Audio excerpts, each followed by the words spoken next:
Hola, buenos días. Buenos días. Bueno, continuaremos entonces con el tema que estamos desarrollando era sobre compresión inconfinada. Bueno, hemos hablado de cómo se hacen los ensayos. Es que habíamos hablado en anterior clase, ya como decíamos, de que la muestra se coloca en una prensa que sea de mecánico, ¿no es cierto?, con engranaje, no una prensa hidráulica, para dar la velocidad continua, para que no haya distorsión cuando hacemos la gráfica. Decía también de que aquí es la base de la prensa, se coloca una piedra porosa, perdón, aquí la piedra porosa, aquí una plancha metálica, ¿no es cierto? Y luego aquí está la muestra. Además, otra vez otra piedra porosa y encima una placa y una bola aquí para transmitir la carga que no sea excéntrica. Y aquí viene la prensa. Por ejemplo, puede haber cualquier pistón aquí, a veces la prensa sube de abajo hacia arriba o de arriba hacia abajo, depende del modelo que se tenga. Eso no hay problema. Ya. Bueno, entonces vamos a ver aquí una muestra. Generalmente, cuando hacemos compresión inconfinada, muchas veces es conveniente verificar, por ejemplo, cuando estamos haciendo el ensayo de penetración estándar, las muestras salen en el mostrador, son cilíndricas, y se les saca con cuidado. Podemos hacer una prueba, lógicamente, con compresión inconfinada y comparar con la tensión de rotura y con los valores que vamos a obtener mediante tablas, lo que sea, con penetración estándar. Y también podemos verificar también con el ensayo de la veleta, las muestras que sostiene.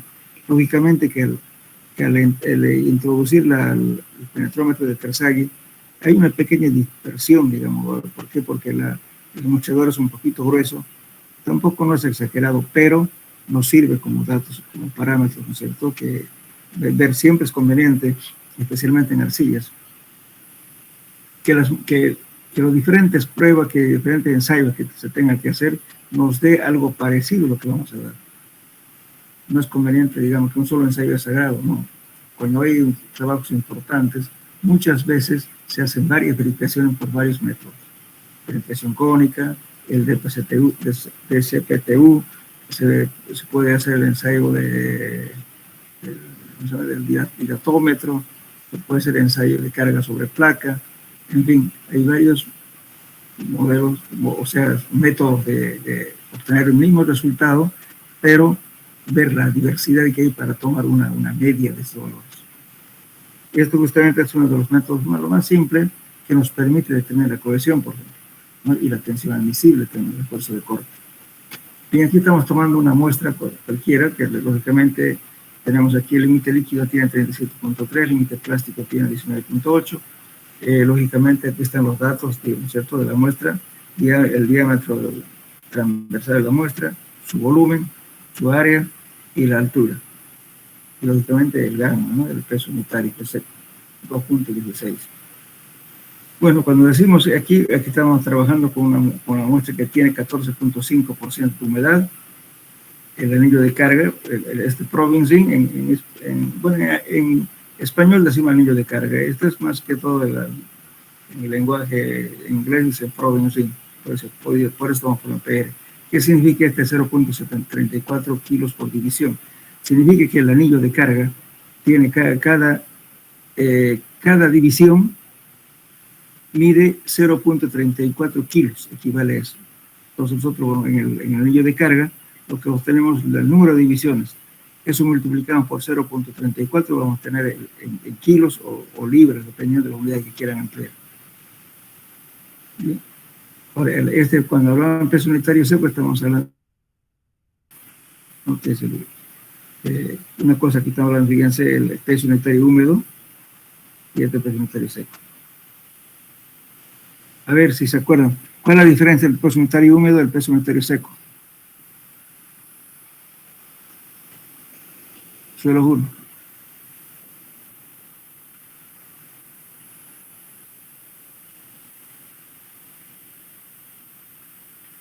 ¿Hola? ¿Se acuerdan? ¿El peso seco de la muestra? Sí. Peso unitario húmedo está ahí, fíjese, 2.16. Y el peso unitario seco está en 1.89. ¿En qué se diferencian los dos? ¿Por qué se llama peso unitario húmedo y el otro peso unitario seco? ¿Qué diferencia el contenido de agua que tiene? Este peso unitario húmedo, este de acá, no es más que la relación gamma sub m igual al peso de la masa del suelo sobre el volumen de la masa del suelo. Entonces, ese volumen de la masa del suelo es un volumen aparente. Este es el peso unitario que está tal como está en el sitio, en el lugar. Ahora que el peso unitario seco es el gamma D, que es igual al peso seco, fíjense, sobre el volumen aparente. Este valor obtenemos con que, compactando, por ejemplo, ya sea por producto T180 modificado o lo que sea, tenemos ese gamma, que utilizamos este dato para pavimentar, pero sin embargo, conociendo la humedad, calculamos también este valor. Entonces, este valor dividido entre 1 más la humedad le va a dar este valor. Si quieren, hagan la prueba. Este valor gamma sub m dividido entre 1 más 0.145 le va a dar este valor. Es el peso unitario seco, por la densidad seca también se conoce. Peso específico seco, tiene varios nombres. Peso volumétrico seco también se llama. Es lo que obtenemos en datos para compactación. Bien, entonces tenemos estos datos. Bueno, ahora lo que hacemos es simplemente hacer la prueba. Fíjense aquí, vamos a ver la prensa. Aquí.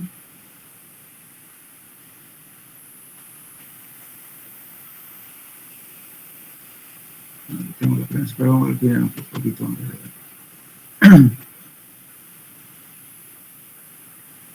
Esta es la prensa, fíjense. Este anillo que ven aquí es anillo de cabeza. A veces hay doble anillo, otros un solo anillo. Depende del modelo que tenga.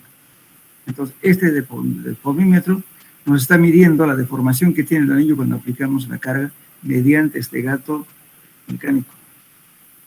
Entonces, el número de divisiones que esto vamos a multiplicar por en este caso 0.45 por división, entonces nos va directamente en kilos.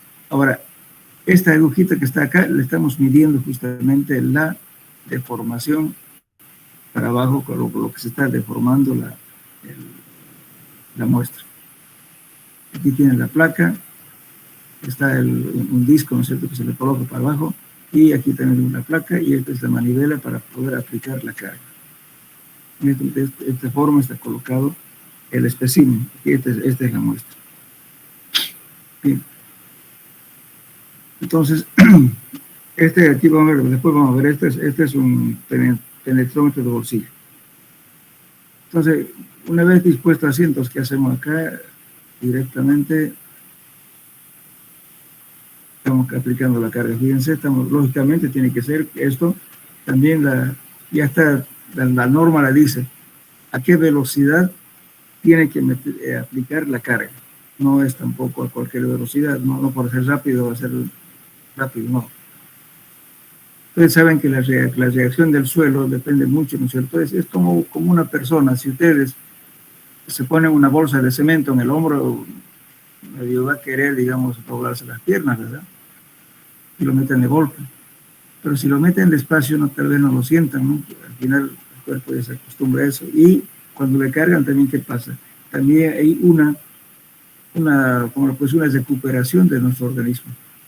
Es lo mismo el suelo, eso se llama elasticidad. Por esa misma razón, cuando se da carga, hay que esperar que pasó durante 24 horas o 48 horas. Si el suelo empieza a recuperarse de lo que se estaba hundiendo, entonces significa que tiene buena estabilidad, tiene buena elasticidad y por consiguiente un suelo excelente. En cambio, cuando ocurre, cuando aplicamos una carga, hay una deformación y lo dejamos ahí y se sigue deformando, entonces eso es mala señal. Entonces, la elasticidad del suelo no es tan buena. Pero siempre cuando se hacen las pruebas de carga, hay que esperarla y dejarle 24 horas con la carga. ¿Qué pasa? Si se mantiene constante, si se sigue hundiendo o si se recupera. La elasticidad del suelo, justamente los suelos son elásticos.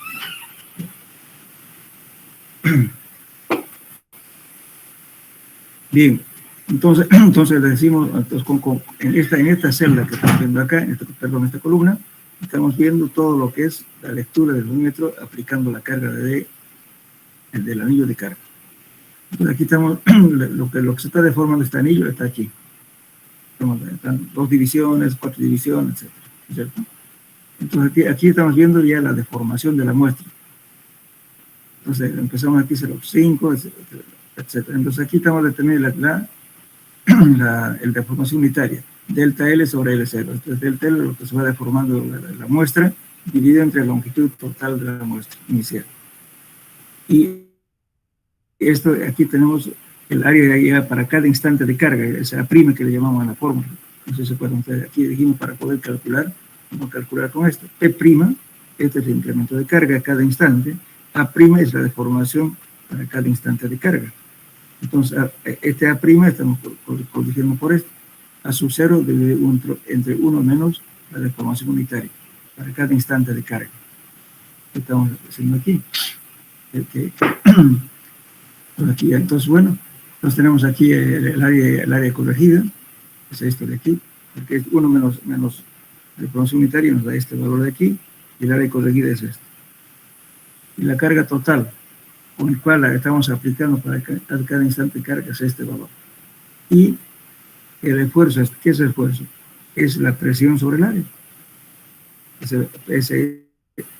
La carga, P', dividido entre la prima, entre el área corregida, entre esto. No de este valor, hasta que se produce la rotura. Entonces, cuando hacemos entonces, graficamos aquí la deformación unitaria, ¿no es cierto? 1 por 10 a menos 2, y aquí estamos poniendo los valores del esfuerzo unitario, entonces en kilopascales, en kilos, libras, por las unidades que quieran. Bien, ahora, lógicamente con eso, siempre es conveniente cuando estamos haciendo un ensayo de compresión confinada, hacemos con 2 muestras, con 2 especímenes. Ahora, si no conseguimos para 2 muestras, bueno, hay que hacer 1. Pues cuando hacemos el SPT, a veces hacemos solamente 1 porque no alcanza la muestra. Pero si tenemos suficiente muestra, hay que hacer 2. Las normas aconsejan que sea 2. Entonces tenemos una curva, que es esta. Primero esta curva de aquí. Aquí está el punto de rotura. Con la otra curva hacemos esto. Aquí está el otro punto de rotura. Al final vamos a promediar el Q sub U, vamos a promediarlo. Entonces, este es el módulo E que vamos a calcular la tangente de este valor. Ahora, entonces aquí tenemos la deformación unitaria, entonces estamos dibujando aquí esto.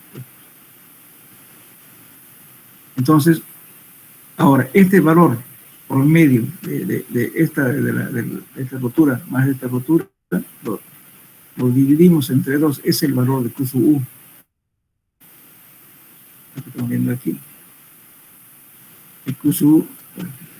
Entonces, hacemos dos pruebas, pues, lógicamente, aquí en este caso, este Q sub U de rotura, esto más esto, o sea, los 2 ensayos que hacemos, ¿no es cierto? Entonces vamos a sumar esto con el otro valor que se obtiene en nuestra planilla, eso vamos a promediar, es el valor de Q sub U. Ahora, justamente aquí el promedio nos da esto, fíjense, lo que pasa es que no está el otro tabla.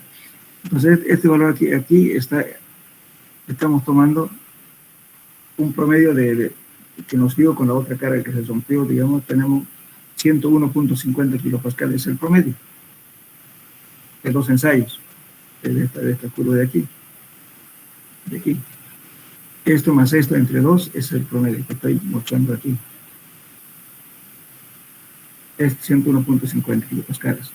Ahora, a este valor, este es digamos, la capacidad, perdón, es la carga última de rotura, por su U. Si esto lo divido entre 2, es equivalente a la cohesión. Por eso digo, es fácil este ensayo para determinar la cohesión.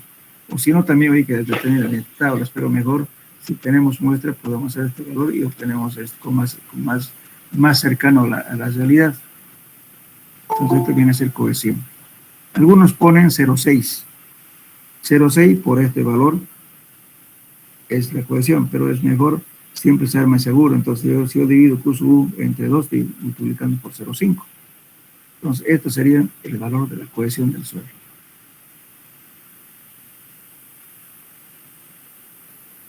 Ya. Ahora también otros dicen, por ejemplo, ¿cierto? A veces siempre es conveniente realizar 2 ensayos. Si tomamos solamente uno, podemos tener este valor, pero siempre es conveniente hacer, siempre trabajar con el promedio que nos dé.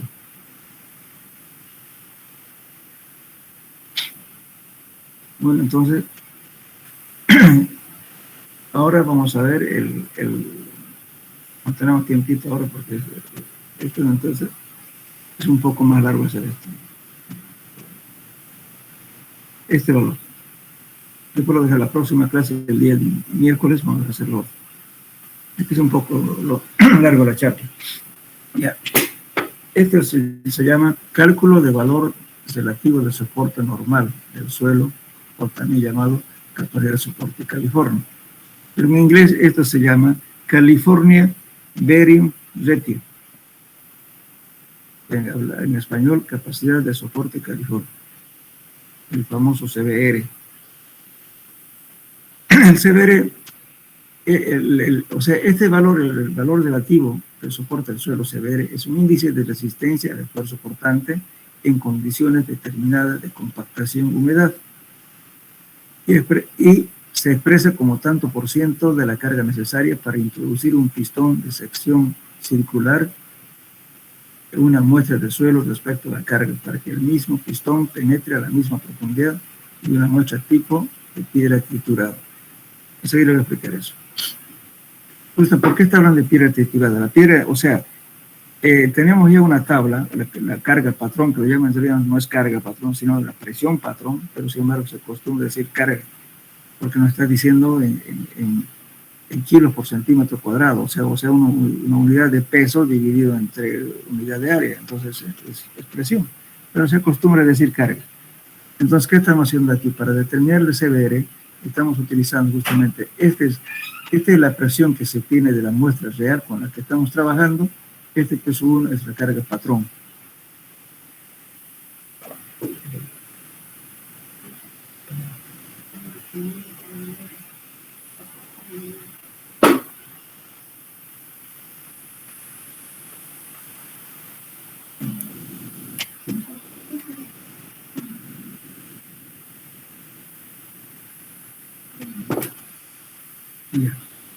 Entonces, bueno, entonces, va a disculpar. Esta es entonces la carga, o sea, la presión con la cual vamos a aplicar para hacer CBR, mediante los ensayos que estamos haciendo. Esta es la carga patrón, dividido por 100.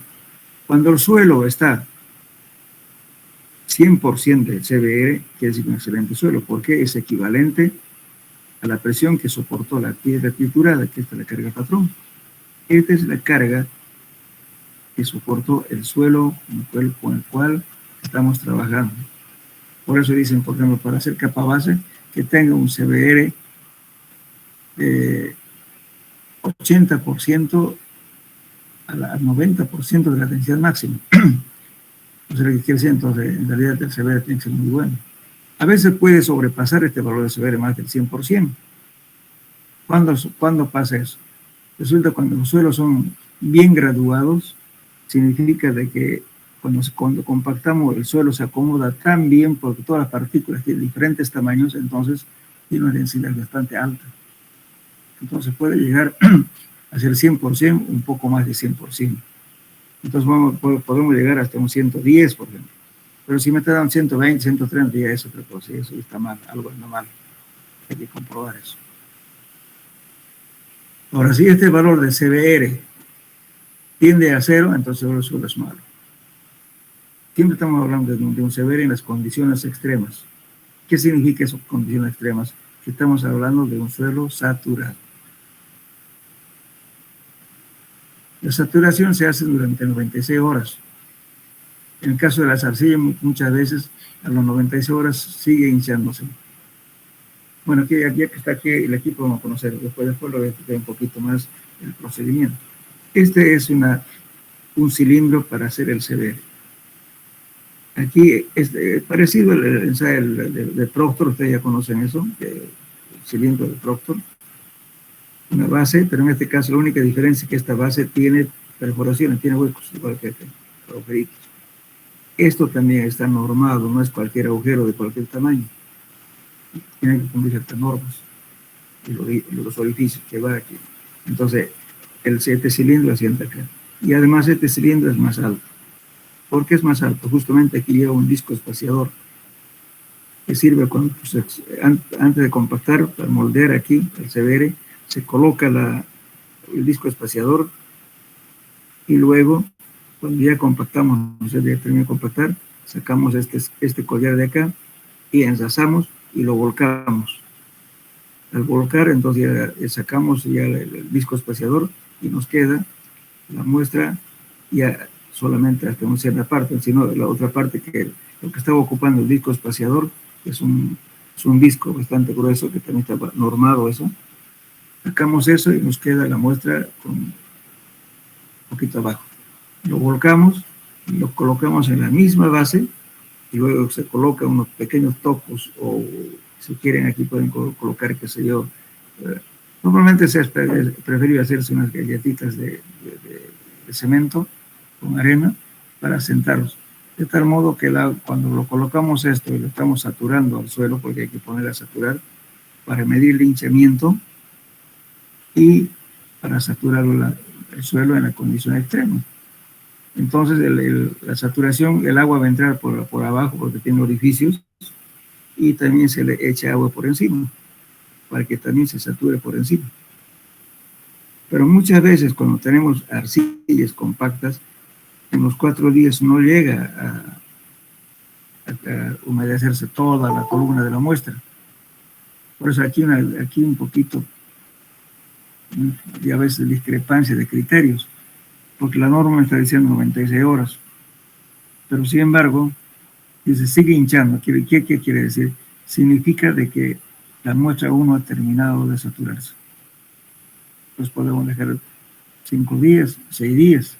Mucha gente critica eso porque yo al menos yo soy partidario de que hay que dejarlo porque se satura toda la muestra por las condiciones climáticas de nuestra región.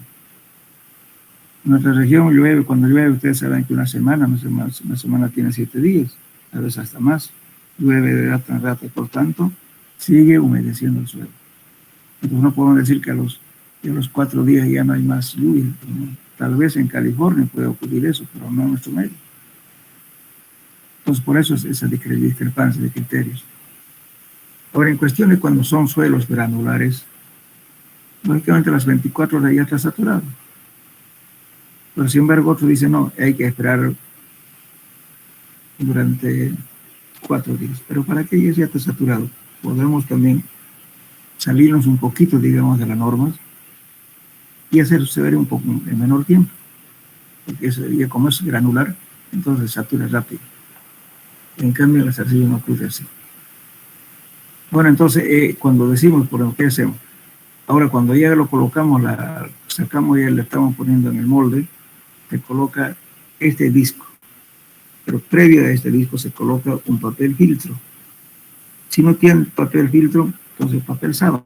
Se corta en forma circular, lo colocan en esto y le colocan también este disco es perforado para que el agua ingrese por arriba porque estamos echando agua.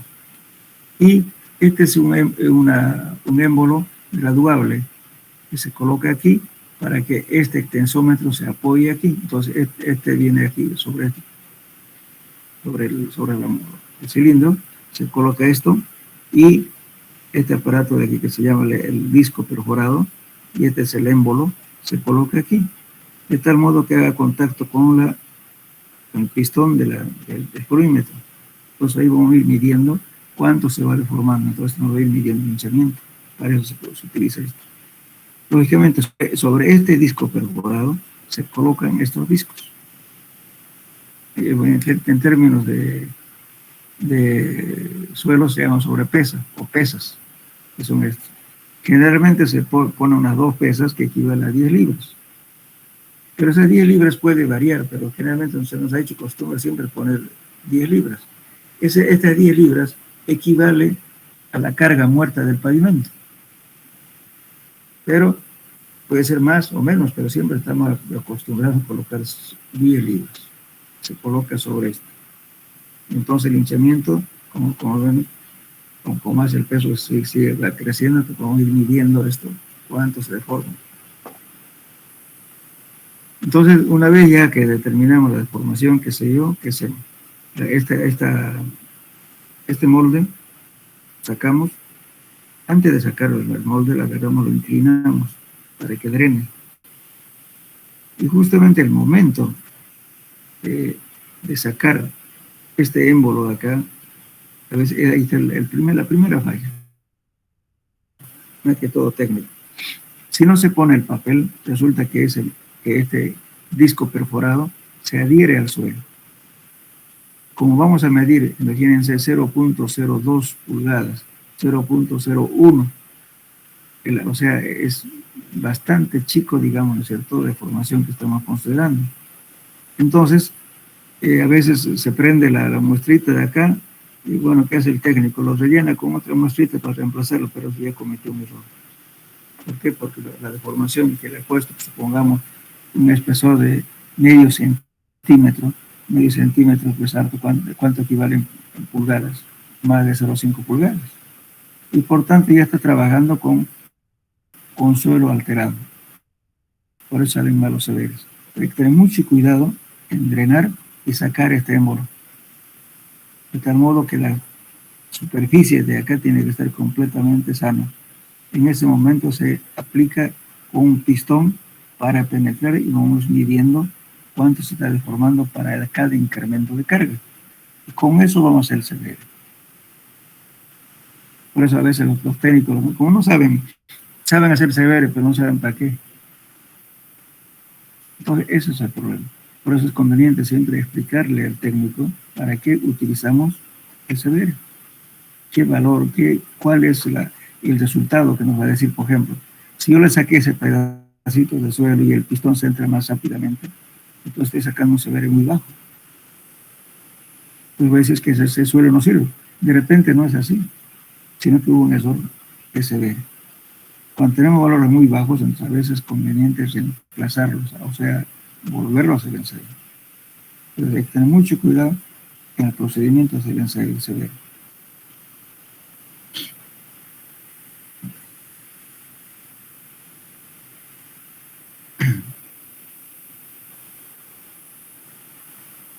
Bueno, entonces, continuando con esto, por ejemplo, dice, ¿no es cierto? Aquí,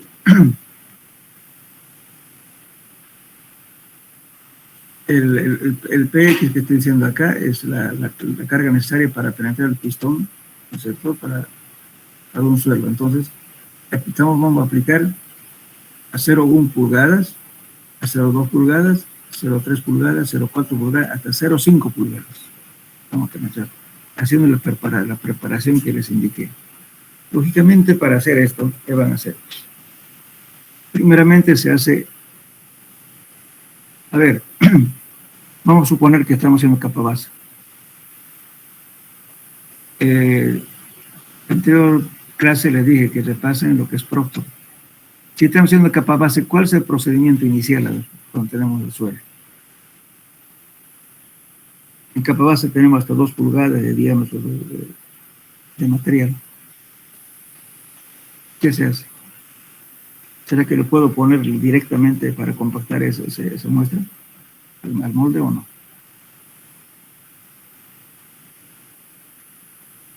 ¿Avisar la muestra, ingeniero? Claro, supongamos que usted es un técnico, digamos, usted o un ingeniero que va a ir a hacer un CBR. Bueno, usted lleva capa base, en la capa base el material tiene hasta 2 pulgadas, 2 pulgadas, 1,5, 1, 3/4, sucesivamente, hasta la número 4, el número 4. Usted para compactar, ¿qué hace? Cuando ha hecho Proctor, ¿qué ha hecho esa muestra? ¿Lo metió directamente la muestra al cilindro para compactar o qué ha hecho? Es el suelo 1.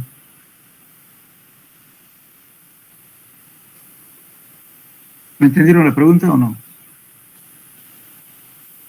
¿Sería, ingeniero, tamizar la muestra con los respectivos tamices que se encuentran? pesar una muestra representativa para posterior a eso colocarle un cierto porcentaje de agua, ya sea 2% en el caso de Ya, 3, 5, 7% para saber dónde está la ya, curva máxima.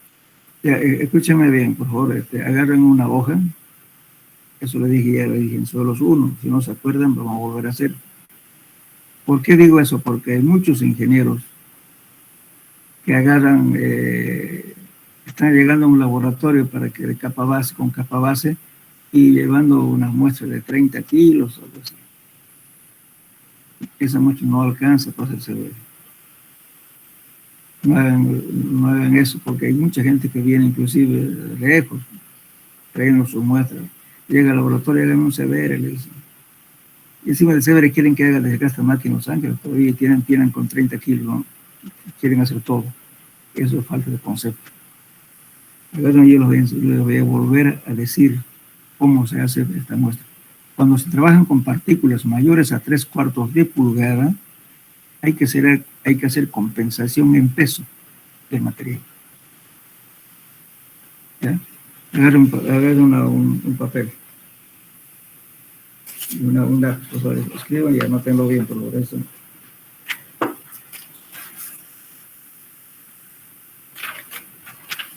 Pongamos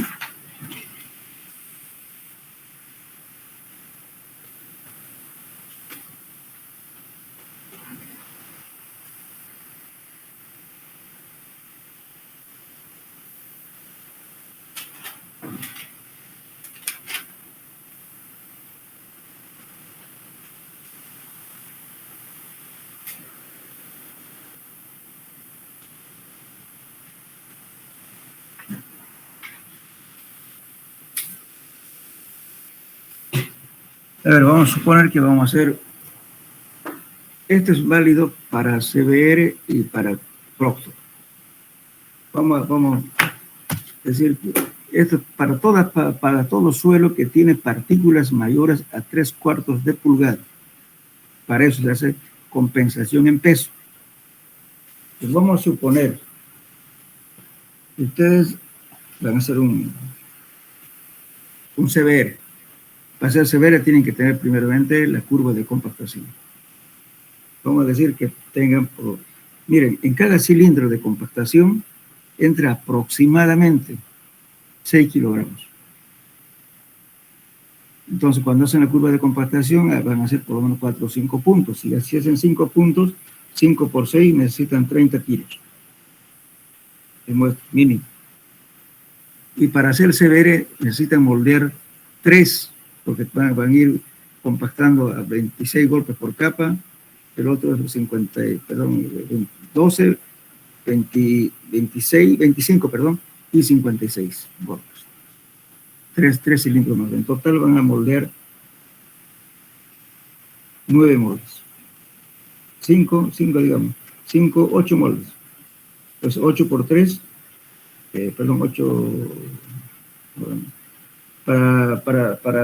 para 5 puntos de Proctor necesitan 30 kilos. Y 3 más, que son 3 por 6, 18. En total van a necesitar ustedes 48 kilogramos para hacer CBR, material compensado. ¿Entienden, no? Ahora, supongamos, si ustedes llegan con 30 kilos, no hacen nada. Porque van a tener que, de repente, romper las piedras que estaban de 2 pulgadas, van a tener que desmenuzar eso y ya totalmente alterado, no sirve. Entonces, en este caso, se lleva la mayor cantidad de muestras posible. Vamos a suponer que estamos llevando 100 kilos. Escriban, por favor. Capa base, 100 kilos. Puede ser, no siempre capa base, de repente su base también, no importa, pero que tenga partículas mayores a 3/4 de pulgada. 100 kilos. ¿Ok? ¿Ya notaron? Sí. Hola. Ya notamos, ingeniero. 100 kilos, perfecto. Entonces, esos 100 kilos, ustedes lo cuartean, ¿verdad? Y de eso, entonces tienen un montón de 100 kilos y lo dividen en 4. Muestra A, muestra B, muestra C y muestra D. Vamos a suponer que en cada, eso si yo pongo 25 en cada lugar, no siempre va a ser así, ¿verdad? Pero vamos a suponer aquí que vamos a tener en cada montón 25 kilos. Entonces, unimos dos. Saben que es cuartear, ¿verdad?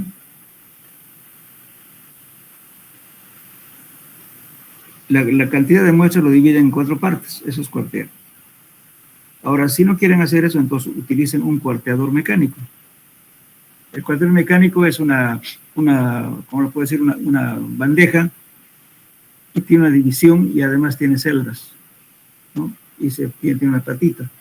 Entonces, la muestra la echan de arriba y automáticamente lo va dividiendo en 2 partes. Es lo mejor. Si tienen un cuarteador mecánico, mejor. Entonces ya directamente le echan de la bolsa arriba las muestras y le va dividiendo automáticamente las diferentes partículas y le va juntando. Ahora, si no tienen eso, entonces se llega al cuarteo. Entonces las muestras que tienen, lo esparcen y lo dividen en 4 partes. Entonces toman 2. Supongamos que vamos a tomar el A más D, digamos, que sea esos 50 kilos. Y el C más B, 50 kilos. Pueden dividir ya. Entonces 2 montones lo juntan. Tenemos 2 montones. 50 cada uno. ¿Está bien?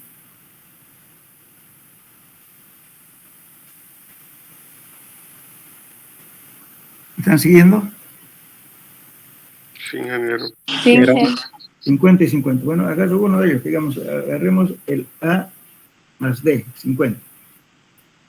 Bueno, este material lo voy a tamizar en la malla número 3/4, ¿no? Lo tamizo en 3/4. Supongamos que en el 3/4 me quede retenido, pongámosle 15 kilos. Estoy sacando el exceso de 3/4. Bien, entonces, este material de 15 kilos, si los restos de los 50 que tenía, ¿en qué quedan? 35 kilos, ¿verdad? Estoy sacando el exceso de piedras. Entonces me quedan 35 kilos. Bien, ahora como tengo 35 kilos, tengo que compensar en peso. Entonces agarro el otro montón, el C más B. Entonces en ese caso voy a tamizar también 3/4 y voy a poner una malla número 4.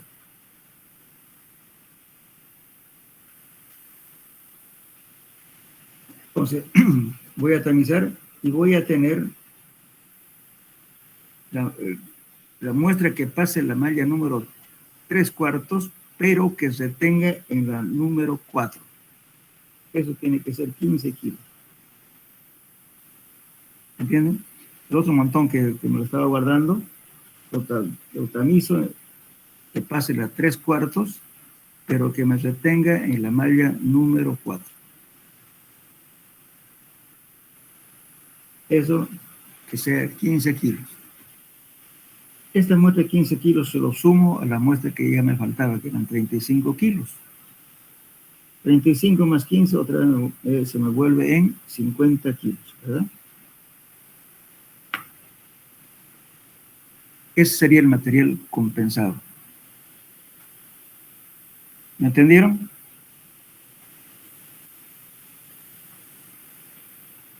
Sí, ingeniero. Y entonces no me van a estar compactando piedras por allá, piedras grandes. Imagínense que 3 piedras entre el cilindro tiene 6, 3 piedras van a compactar piedras, no puede ser. Por eso se saca el exceso. Entonces, siempre por eso es conveniente llevar la mayor cantidad posible de muestras para que sean representativas. Muy bien, entonces con eso van a hacer el proctor, van a usar 5 puntos, digamos, les va a alcanzar, para que hagan la curva, con eso obtienen la humedad óptima y la densidad máxima. Con la misma muestra preparada, pero ya con la humedad óptima, van a moldear 3 moldes para CBR, utilizando justamente este cilindro. Aquí 3 moldes. Uno van a compactar en 5 capas, con 12 golpes en cada capa, un cilindro. En el otro, 25 golpes por capa en 5 capas.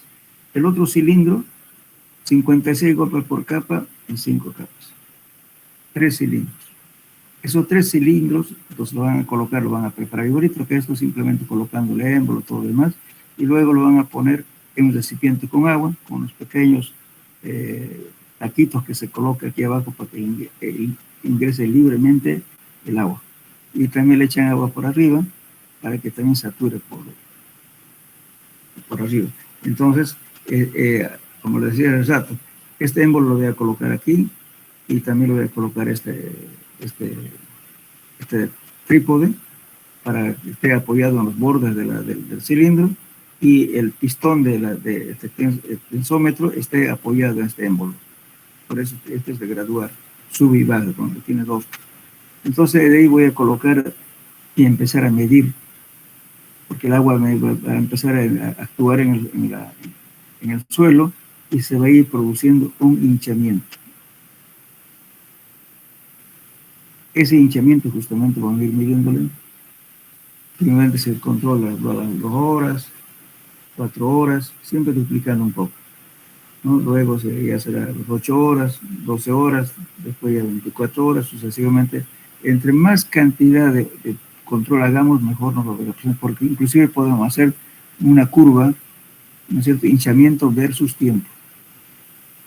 Entonces se controla hasta que ya la muestra ya no tenga ya hinchamiento, ya no cambie de volumen.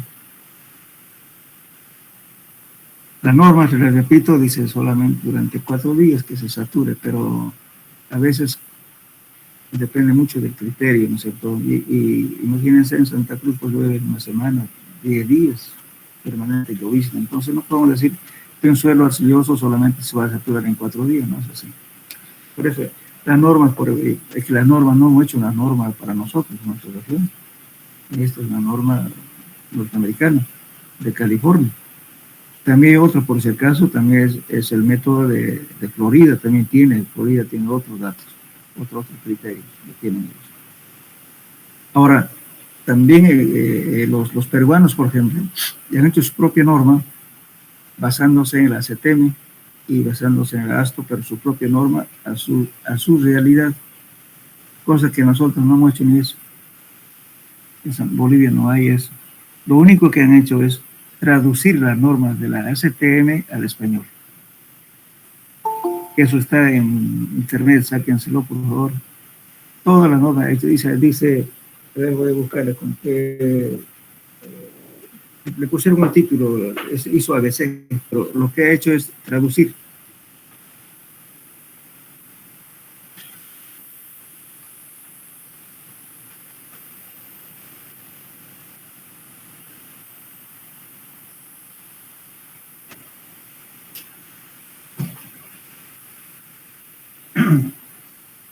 Búsquenlo en internet y pueden bajarlo, por favor. Está como Manual de Ensayos de Suelos y Materiales. Manual de Ensayos de Suelos y Materiales. Ahí está, la parte de suelos, la parte de hormigones, tiene varios volúmenes, está traducido del inglés al español. Eso es lo que ha hecho el aporte ABC. Pero no tenemos normas bolivianas, lamentablemente. Para no ha sido poniendo la que de internet en español. Bueno, entonces es el procedimiento. Está claro, ¿no es cierto? Lo que vamos a hacer, ¿ok? Bueno, entonces vamos a ver aquí. Ahora lo que les decía yo, aquí cuando estamos penetrando esta formulita que estamos viendo aquí, PX decía que es la presión, ¿no es cierto? Vamos a ir haciendo aplicando la carga para los 3 cilindros, para 12, para 25, 56. Y este es un valor patrón que ya nos sirve para comparar. Entonces estamos determinando el porcentaje de CBR. Cuando esta relación me dé 1, me va a dar 100% de CBR. Cuando este valor sea más chico, entonces me va a dar menor. En las arcillas, por ejemplo, con condiciones saturadas, en la arcilla está aproximadamente entre 1.5 a 1.3, o tal vez máximo a 2. a lo sumo cuando está saturado, el CBR. En cambio, un suelo granular a veces está al 100%, o inclusive les decía, o sea, puede pasar un poquito de 100%, pero no un exceso. Muy bien, entonces la carga patrón es esta. En realidad es presión, pero nosotros aquí presión patrón y lo puso. Otros ponen carga patrón, es presión patrón. Entonces, fíjense, este es una tablita que se ha hecho para piedra triturada. Entonces, cuando penetramos, ¿no es cierto?, para hacer 1 pulgadas, tiene que dar, la presión patrón es 70 kilos por centímetro cuadrado, lo que equivale a 1000 libras por pulgada cuadrada. Esto se aplica para 0,2 pulgadas, que va a ser 105 kilos por centímetro cuadrado y 1500 libras por pulgada cuadrada. Entonces, la penetración que hacemos en el pistón, en la muestra para hacer CBR, tenemos que aplicar la carga hasta 0,5. Pero aquí viene como lo puedo decir, las costumbres regionales. Resulta que para poder hacer el diseño, tomamos la penetración a 0,1 pulgadas.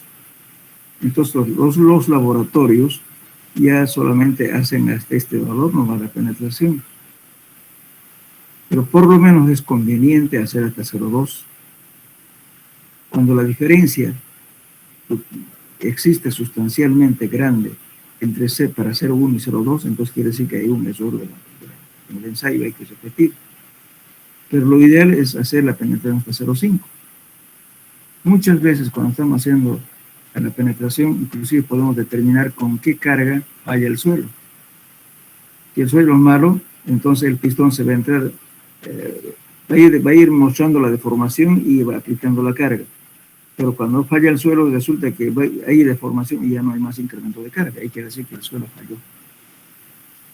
Entonces el CBR nos dice que debemos hacer 0,5, pero en nuestra costumbre, en nuestra región, solamente muchos laboratorios hacen la penetración solamente de 0,1, pero por lo menos hay que hacer hasta 0,2. Pero lo ideal, de acuerdo a norma, debería hacerse a 0,5. Bueno, entonces,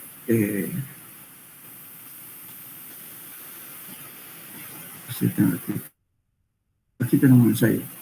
¿Me entendieron hasta acá, jóvenes, o alguna aclaración? Se entendió, ingeniero. Ya. Pues por eso van a hacer siempre, porque todos los que trabajan en carreteras se ve, ferrocarriles se ve. Entonces, hay que hacerlo bien. Bien, entonces aquí es vamos a hacer un ensayo de CBR. Primeramente dijimos que vamos a hacer la curva de compactación, que es esta, fíjense. Ya el material ya está si es capa base, ya está preparada, que en este caso no fue capa base, fue arena gravosa. Entonces, ¿qué hemos hecho? Se ha hecho 4 puntos y determinamos la densidad máxima. Esto es otra cosa. Cuando hagan CBR, la compactación siempre deben hacer con cilindros de 6 pulgadas, utilizando el T180 modificado. Yo he visto trabajos, inclusive aplicados a carreteras hasta en obras grandes. Hacen el CBR cuando se trata de suelos que no tienen grava, lo hacen con moldes pequeños de 4 pulgadas. Y ese mismo dato lo optan para hacer CBR. Eso no es real, no puede ser eso, pero hay ese tipo de errores. Siempre la curva de compactación se tiene que hacer con cilindros de 6 pulgadas. Porque inclusive hay muchos autores, por ejemplo, que aconsejan hacer la curva para hacer un CBR, aconsejan hacer la curva de compactación con el mismo molde de CBR, que muchas veces varía un poquito con respecto al molde de Proctor de 180 modificado.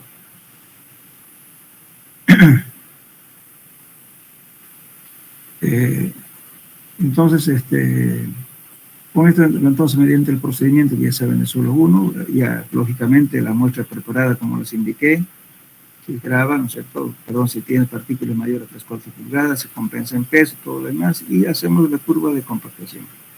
Y determinamos la densidad máxima y la humedad óptima. Listo. Ahora, con esta misma humedad vamos a tener otras muestras, ¿no es cierto?, para moldear los 3 moldes que vamos a hacer severe para 12 golpes, para 25 golpes y 56 golpes. Pero este es punto de referencia. Muy bien, preparamos de ese modo y obtenemos, lógicamente, los valores severos.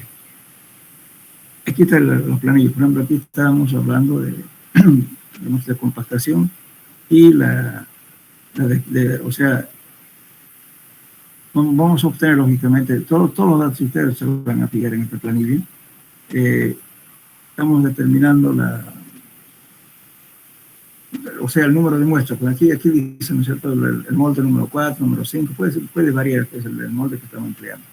El peso del real, el molde, el volumen, la altura del disco espaciador que les decía yo. Esto es una constante 6.15 centímetros, y la altura del espécimen, o sea, de la altura de la muestra que quede en cada día compactado para hacer el severo. Luego, lógicamente, lo ponen las capas. Aquí estamos para 56 golpes por capa, como les decía.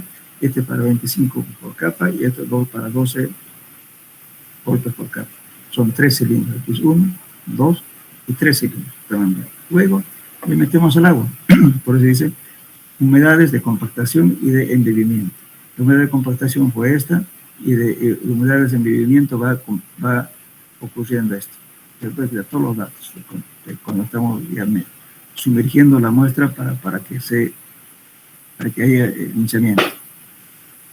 Pero vamos a ir, lógicamente, midiendo lo mismo y vamos a determinar la densidad seca y la densidad máxima. Bien. Ahora, lógicamente, aquí hacemos una comparación con respecto a la densidad de la curva de compactación. ¿Cuánto va a ser su densidad en realidad? Porque va a variar, como estamos compactando a 25 golpes por capa, 12 golpes por capa, entonces no es la misma densidad que la curva de compactación. Por eso aquí se está tomando en cuenta eso. Por favor, van a ver en detalle esto, a ver si quieren lo rehacen. Bien. Determinación de la expansión. Entonces, aquí estamos hablando directamente, ¿no es cierto?, en porcentaje, ¿no?, la expansión. Aquí hubo 0.047%, aquí 0.27%, y aquí 0. Es casi granular, casi nada, pero en arcilla esto es bastante. Cuando el porcentaje de expansión es más de 4%, entonces ya produce problemas eso en la plataforma cuando estamos haciendo un pavimento. Para eso se hace. Seguramente nadie preguntó para qué se determina la expansión.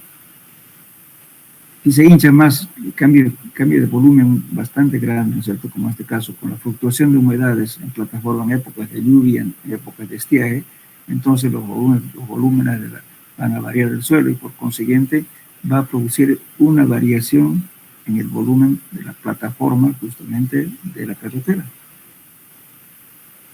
Entonces, cuando la arcilla tiene mucha expansión, entonces, o cualquier suelo, digamos, mezclado, no solamente arcilla, puede ser arena arcillosa o puede ser arena grimosa, etc. Si tiene un hinchamiento muy alto, entonces hay que mejorar el suelo. Las normas en carreteras dice, si mal no recuerdo, es creo 4% máximo de hinchamiento que se permite. Bueno, entonces esto, lógicamente, esto ya es el anillo de carga que estamos haciendo, fíjense aquí, para cada, aplicando ya, voy a ver, no sé si lo tengo de acá, la prensa. Bueno, la prensa es similar a esto. Lo mismo, el mismo gato. No es conveniente utilizar un gato hidráulico. Algunos laboratorios usan gato hidráulico. Eso está mal, porque distorsiona las curvas. Hay que tratar siempre de que esto sea de movimiento continuo, que no haya desfase. Entonces vamos a ir midiendo el tiempo y además penetrando el pistón. Entonces, ¿qué hacemos? Fíjense. Esta es la curva que estamos obteniendo. Esta curva para 12 golpes, 25 golpes y 56 golpes. Fíjense lo que hace realmente. Como les digo, esto sí solamente se ha hecho la penetración hasta 0,2. Debería haberse hecho hasta 0,5. Eso es lo que se hace en 8 medio. Algunos hacen solamente hasta 0,1, hasta que sí con la curva. Este es un trabajo real. Entonces, no es conveniente aquí por lo menos hasta 0,2 hay que hacer. Pero la norma dice que se debe hacer hasta 0,5 pulgadas. Entonces esta curva debería estar probando hasta acá, todas las curvas. Hay que decirle al ayudante que lo haga hasta 0,5, no hasta 0,2. Lógicamente que el valor de diseño que se adopta es justamente el correspondiente a 0,1. Por eso hacen solamente hasta 0,2 o 0,1. Pero ¿qué pasa? Cuando estamos haciendo la penetración a 0,5, de repente falla el suelo, entonces podemos saber con qué presión falla ese suelo. Entonces la norma dice hasta 0,5 de penetración. Pues como ven aquí, entonces está haciendo, fíjense acá, tengo aquí 0,1. Pero sin embargo, he hecho 3 lecturas antes de 0,1. Eso no está normado en carrera patrón. ¿Por qué hago esa lectura? Voy a hacer a 0,025, a 0,050, a 0,75. Luego así viene a 0,01. ¿Sí? Antes de eso, siempre la curva se distorsiona. Muchas veces esta curva va a ser panzona, no va a ser recta. En ese caso, se hace la corrección de la curva. Cuando la curva es regular, ¿no? Más o menos es de esperar que sea este tipo de curva, entonces no se corrige. La curva está bien. Pero si tiene una pancita aquí y luego así, entonces hay que hacer la corrección de la curva hasta desde 0,1. ¿Y la corrección cómo se hace? Esto no se nota muy bien. La corrección se hace lo siguiente. Cuando estamos haciendo lectura, por eso, para 0,025, para 0,050 y 0,075, luego llegamos a 0,1, tenemos 4 puntos. Con eso unimos la curva y si nos da una protuberancia aquí en la curva, entonces trazamos la tangente de esa curva y cortamos hasta acá. Aquí este eje. Entonces ya el valor, supongamos, de aquí hubiera sido supongamos, escojamos esta curva del medio, para 25 golpes. Entonces, ¿qué hago? Esta curva para 25 golpes voy a venir 0,1, me da este valor de aquí. Entonces mi valor para eso sería este valor de aquí, acá. Pero como tengo una curva irregular, entonces he trazado una tangente y aquí está acá. Y luego lo mido este espacio de aquí, ¿cuánto me fue? Entonces acá al 0,1 ya no va a ser este valor, sino voy a recoger aquí la misma distancia de aquí a acá, desde 0,1 acá. Entonces voy a ir otra vez hasta encontrar esta curva de acá, como está aquí, fíjense, y luego va a ser este valor de aquí el que voy a tomar en cuenta, de la curva corregida. Ya no es. Ahora, si la curva es irregular, entonces tomo directamente. Voy a repetir. Entonces, como tengo este valor, como les decía, de esta curva, que me corta acá, este espacio de aquí, entonces este mismo espacio, vengo acá y lo voy a poner aquí. Entonces, ese va a ser el valor de la curva corregida. Entonces, subo hasta encontrar la curva y encuentro esta de aquí. Entonces, de acá, proyecto acá, y este es el valor que voy a adoptar de la curva corregida. Ahora, con el asunto de, lógicamente, cuando se hace manual, es más, yo lo veo más, pero fácil. Pero resulta que a veces, ahora con la computadora, con los programas que hay, hacen alguna correlación, digamos, de curvas, pero a veces o sea, la ecuación no coincide y a veces no corrige muy bien. Por eso hay que tener en cuenta para dibujar, aunque sea en forma manual, para ver esa curva, a ver a qué tipo de ecuación se puede encuadrar para que tenga más o menos esa curva, digamos, que se hace manualmente. Entonces, esta curva corregida entonces este valor de aquí en este caso, ese va a ser el CDR que voy a adoptar. Entonces, ¿qué hago? Bueno, entonces tengo esta curva y voy a tener un CBR correspondiente a 0,1 para 12 golpes, un CBR correspondiente a 25 golpes, también es para 0,01 pulgadas, y también para 56 golpes. Con eso determino estos puntos. Aquí, 1, 2 y 3. Pues muy bien, ¿qué hago? Aquí tengo humedad, fíjense, aquí voy a dibujar la curva de compactación inicial que hicimos, esta curva de aquí.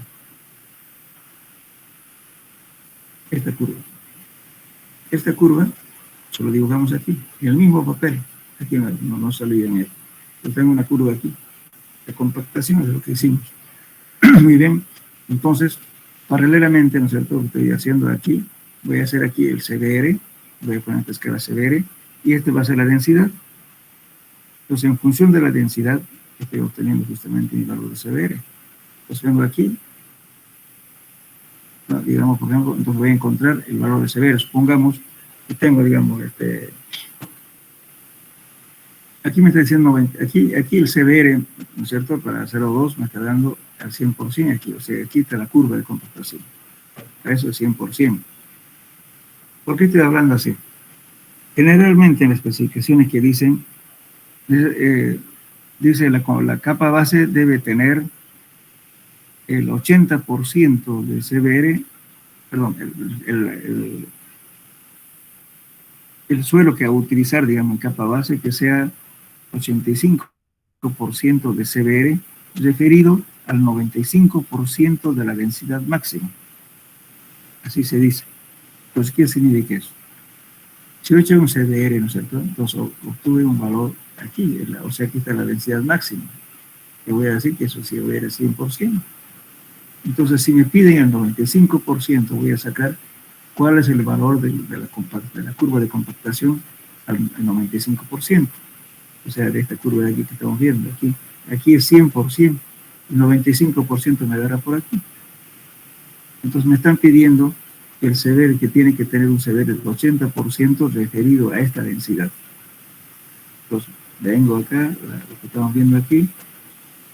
Entonces veo dónde está el valor. Aquí en este caso, aquí ha sido, fíjense, el 95% de la curva de compactación estaba acá. Entonces aquí. Entonces esta curva que me dio con los tres valores de 12 golpes, 25 y 56 golpes, tras esta curva. Entonces el 95% me dio aquí y bajo acá encuentro el CBR. Por eso me estoy diciendo aquí, fíjense, aquí dice al 100% la densidad máxima, el CBR 14.5. Al 95%, 11.8%. Entonces, este es el valor que voy a adoptar para mis cálculos, el 11.8%. El 95% de la densidad máxima. Lógica también eso es relativo. Por ejemplo, si digamos, lógicamente, este es como un factor de seguridad que estoy adoptando, que voy a tomar al 95% de la densidad máxima. Estoy suponiendo que el suelo va a estar saturado, por eso tomamos 95. Pero en zonas, digamos, donde hay un buen drenaje, se puede tomar el 100%. Pero en nuestro medio, a nivel nacional, se ha hecho costumbre siempre tomar el 95%. ¿Entendieron?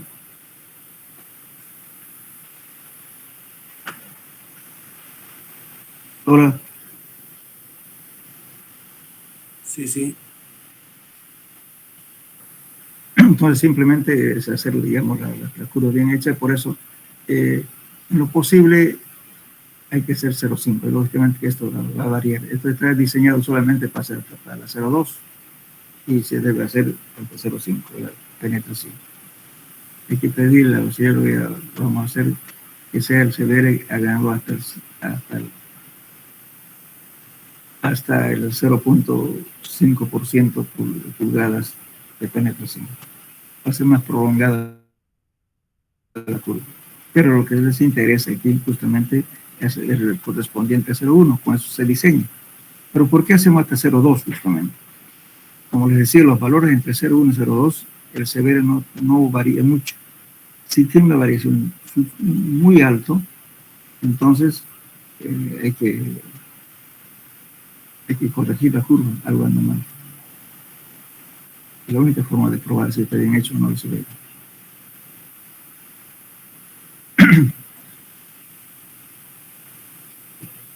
Por ejemplo, esta pequeña curva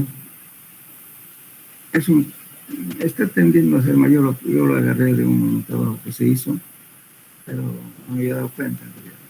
Generalmente la curva puede ser una recta o puede tener concavidad así. Pero si le da así al revés, algo anda mal. Siempre esta curva tiene que ser medio cóncava así. No así. Cuando anda así, hay algo mal aquí, por lo menos le han fallado un poco. Esta curva debería ser un poquito así. Perdón, al revés. Algo así. O casi una recta. Aquí esta es casi una recta. Pero hay algunos que hacen una curva así tan zona por abajo, eso no está mal. Por eso, inclusive hasta en la forma de la curva hay que ver de entrada, uno lo ve con los suelos y dice, no, un poquito más se ve. Bueno, entonces eso sería el severo.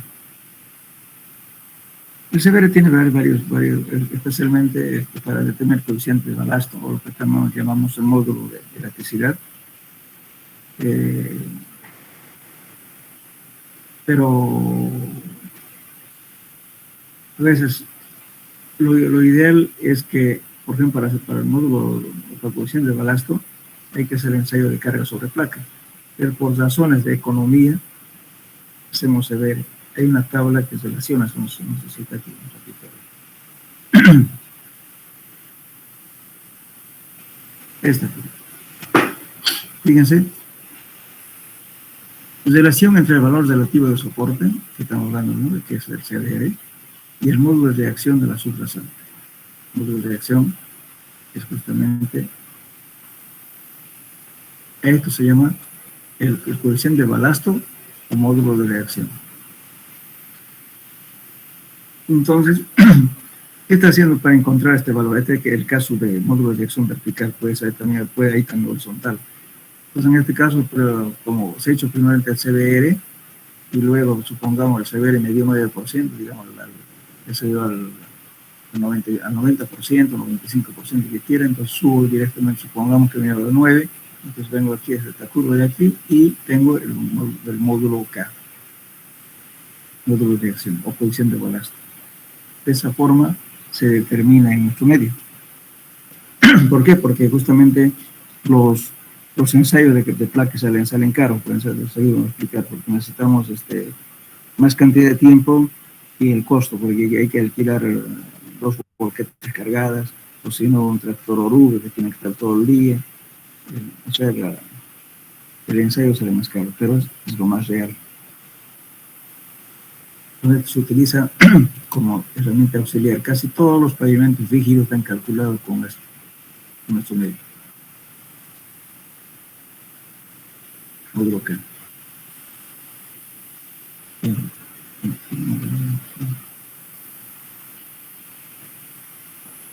como podemos ver aquí, por ejemplo, ahora es importante también, sobre todo, ver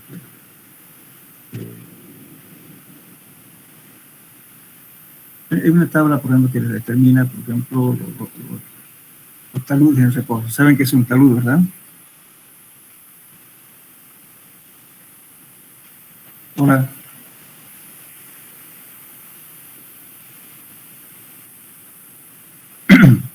¿saben qué es un talud? Digo, ustedes ya llevan en carretera también.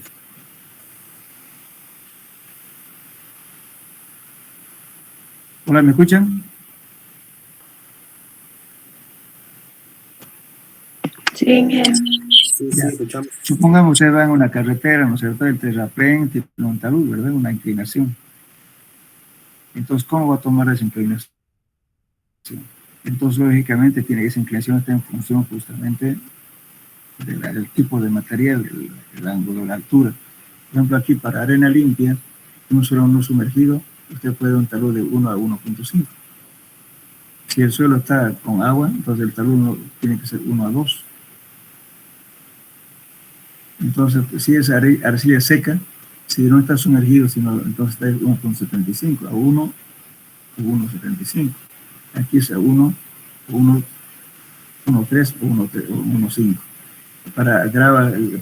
Supongamos, para gravas y arenas arcillas, aquí 1, 1.5 y aquí 1.3. Para los pesos volumétricos también es lógicamente son aproximados, ¿no? Pero son tabletas que a veces dicen, bueno, para los suelos húmedos más o menos 1.76, para arcillas medias 1.92, para arcillas suaves 1.6. O sea, arcillas suaves que son relativamente blandas, ¿no? Ahora, los pesos volumétricos secos máximos también. Te habla muchas veces, bueno, ¿cuánto será el valor, por ejemplo, de arena con limo?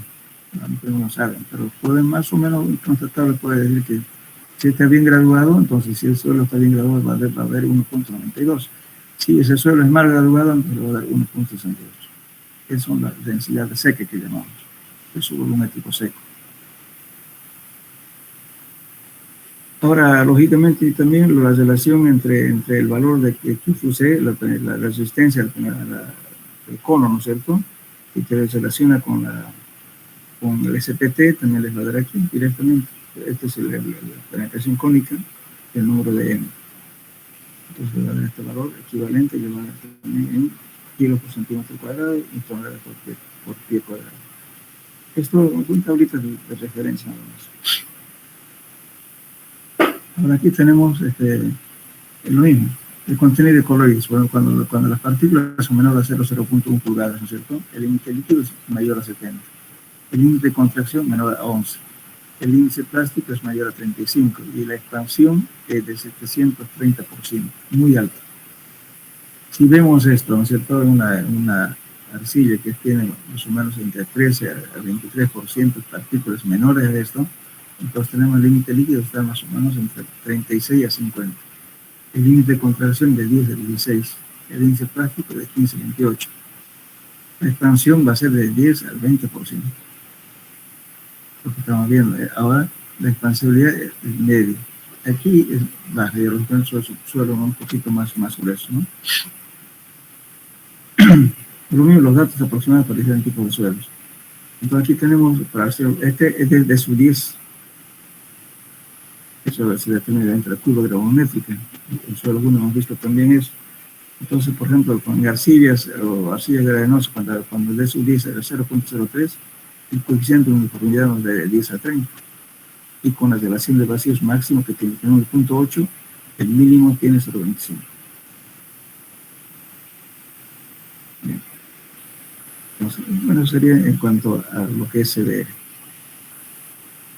¿Alguna pregunta de CDR? Esto, por favor, en laboratorio que lo haga. Sería conveniente que hagan uno de arcilla y otro de capa base. O bien, por lo menos de arena. Arena y capa base. Para que aprendan a compensar en peso. Por eso cuando se lleva un material para el laboratorio, para diferentes ensayos, hay que saber, porque por eso yo critico, yo como tengo un laboratorio acá, hay gente que llega con 30 kilos para hacerle todo. No tienen concepto de suelos. Entonces, por ejemplo, si ustedes van a hacer, porque siempre, supongamos que ustedes van a hacer una capa base para una carretera importante, ¿qué es lo que tienen que hacer las pruebas? Primero tienen que hacer justamente desgaste en la máquina de Los Ángeles. ¿Para qué? Para saber qué dureza tiene ese agregado que estamos usando. De repente es tan blando que se lo va a dejar hacer en cuanto pasa de máquina y con la compactadora. Entonces, para eso tienen que llevar una cierta cantidad de muestras. Después, ¿qué tienen que hacer? El valor de Proctor. Tienen que hacer su CDR. Después hay que hacer también pruebas de partículas planas y alargadas, caras fracturadas, porcentaje de zonas de arcilla. En fin, hay varias pruebas que se hacen de digamos, material, especialmente capa base. Pero todas esas pruebitas, entonces, se llevan con 30 kilos, 40 kilos, no alcanza para nada. Entonces, es mejor llevar siempre la mayor cantidad posible, de 100 kilos para arriba. Bien. ¿Alguna pregunta, jóvenes?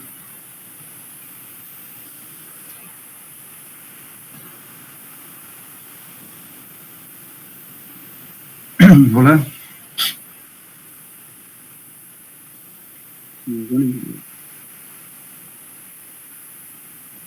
¿Hasta qué hora nuestra clase? Hasta las 9:30, ¿no? O 9:15. 9:15. Ya. Nos da tiempito para hacer otro ensayito corto.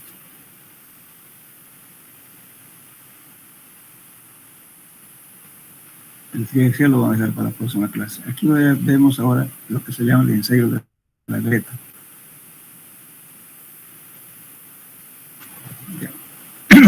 Esta prueba de la veleta también se llama Orban o Van test, o simplemente veleta. ¿En qué consiste simplemente aplicar un esfuerzo de torque? La veleta es un dispositivo que sirve para medir la resistencia al corte de los suelos, ya sean suelos arcillosos o suaves. El ensayo se puede hacer en sitio y también de noche alteradas en laboratorio.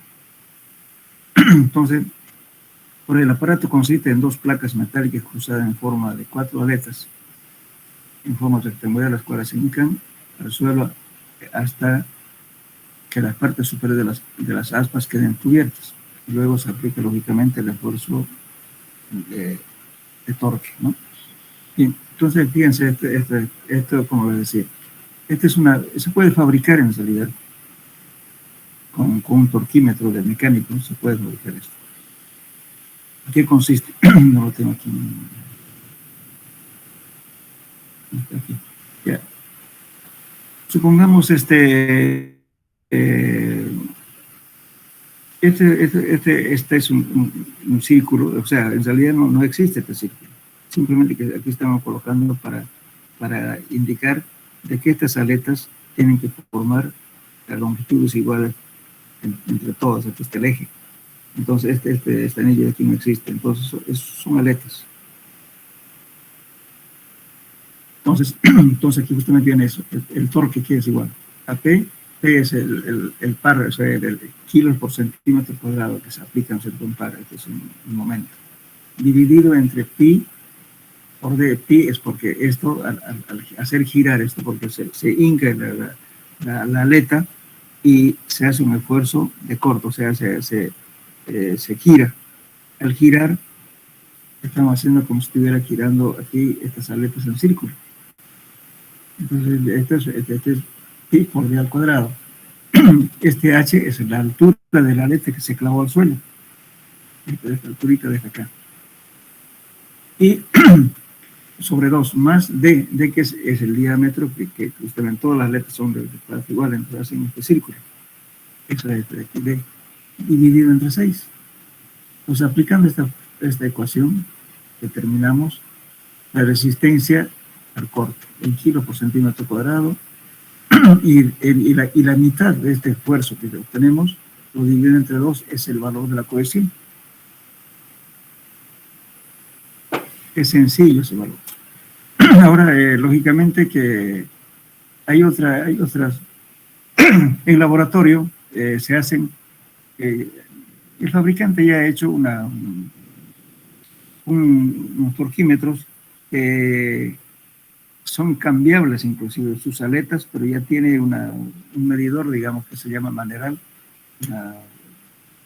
y ya mide la escala y al girar ese aparato, ¿no es cierto? Entonces ya tenemos el esfuerzo directamente, el esfuerzo de corte.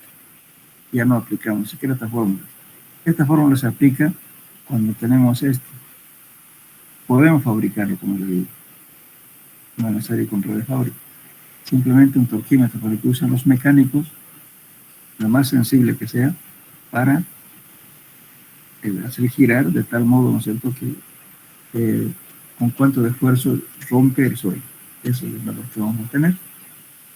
Entonces, ese valor va a ser este P. Y después ya vienen las medidas de las aletas que se coloca para que se produzca el esfuerzo de corte. Pero sin embargo, los fabricantes ya han hecho ya su aparatito para... A ver, los voy a... En el laboratorio les voy a mostrarles, auxiliar, el aparato que corte. No sé si lo tengo.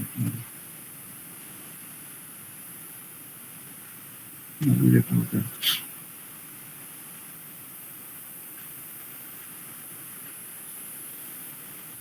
Bueno, entonces eso sería, entonces el torquímetro. Ahora cuando se hace el ensayo en laboratorio, se hacen esta especie de muestras que se sacan muestras inalteradas y se hinca el aparato porque viene de diferentes tamaños, en miniaturas chiquitos. Entonces se hinca la aleta aquí y se hace girar.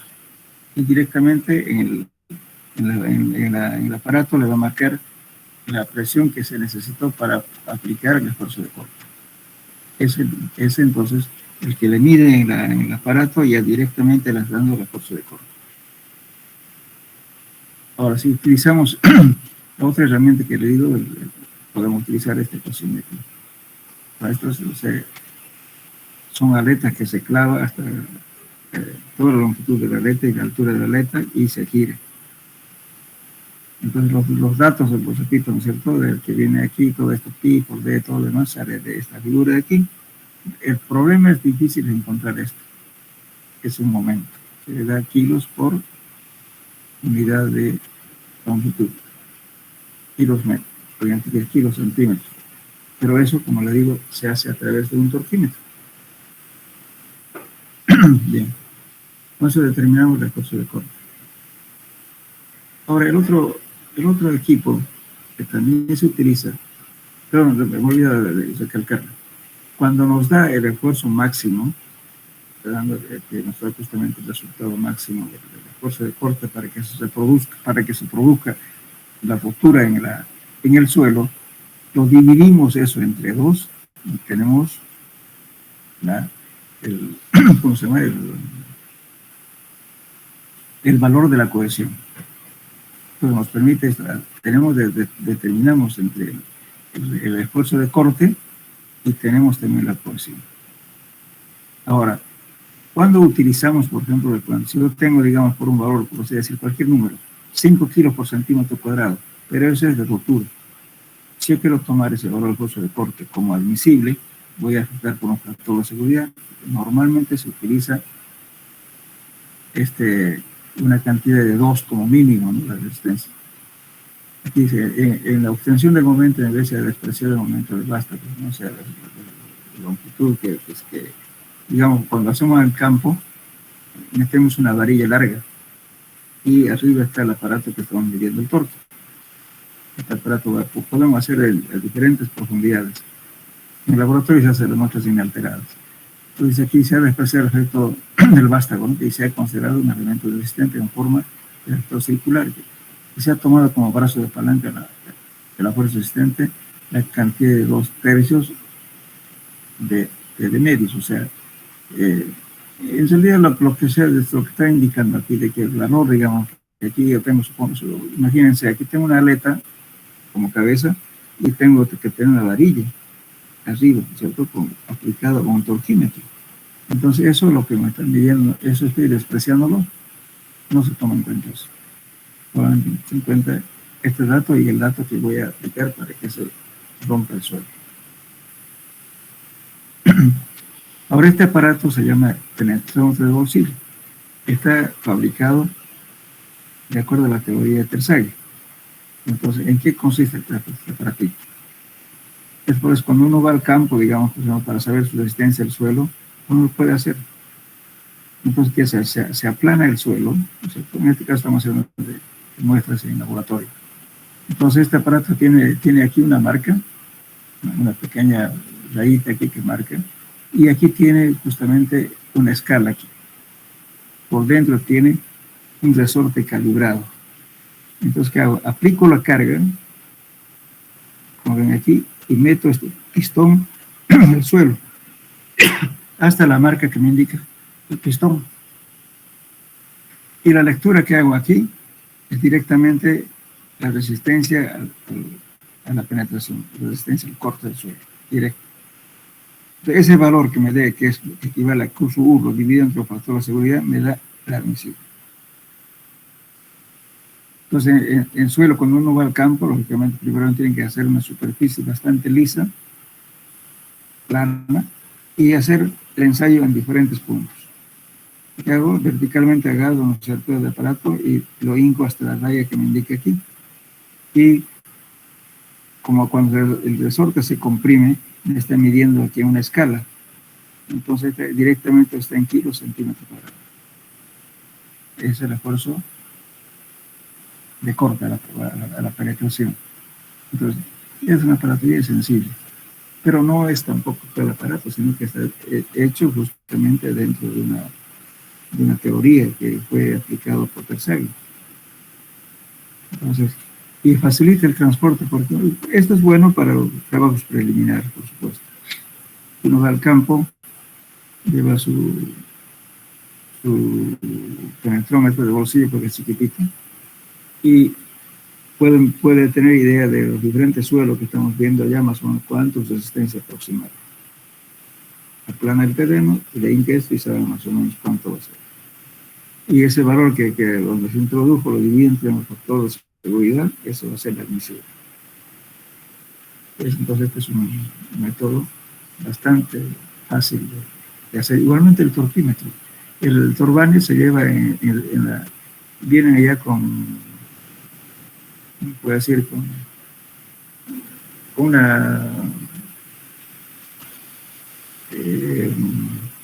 una cartuchera, en una palabra. Y lógicamente lo puede llevar en cinturón de aparato. Y luego, ahora si usted quiere hacer eso, por ejemplo, digamos, con diferentes pruebas en el sitio, lógicamente va a tener que enlazar la superficie y luego hacer torque. Va a depender de qué espacio quiere hacer, porque o sea, el aparato pues, permite cambiar las aletas. Entonces no solamente una sola aleta, los que venden los torquímetros, o sea, lo que comúnmente llamamos el Vantes, entonces viene ya con las puntas cambiadas y una escala que queda directamente, una aparato pequeñito. Uno lo lleva en el bolsillo. Si quieres lo pone en el cinturón, como llevarse una gafa. Y con eso mide la resistencia del suelo. Pero, repito, esos solamente son como parámetros o indicios preliminares, no son definitivos. Los definitivos, lógicamente, ya tendremos que hacer el ensayo de consolidación, triaxial, en fin. Esto es de apuro, como podemos decir.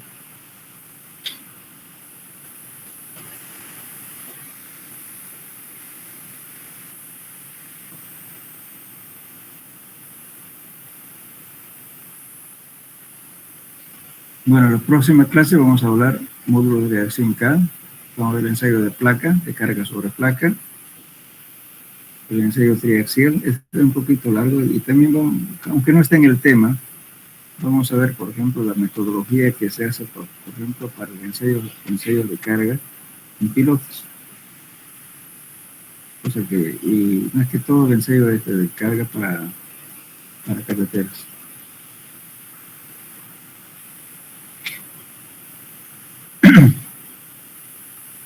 Bueno, ¿alguna pregunta?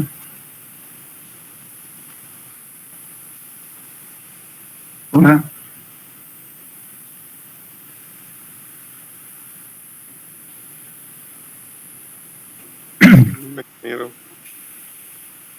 Ya, entonces la próxima clase vemos el módulo de reacción y el ensayo triaxial.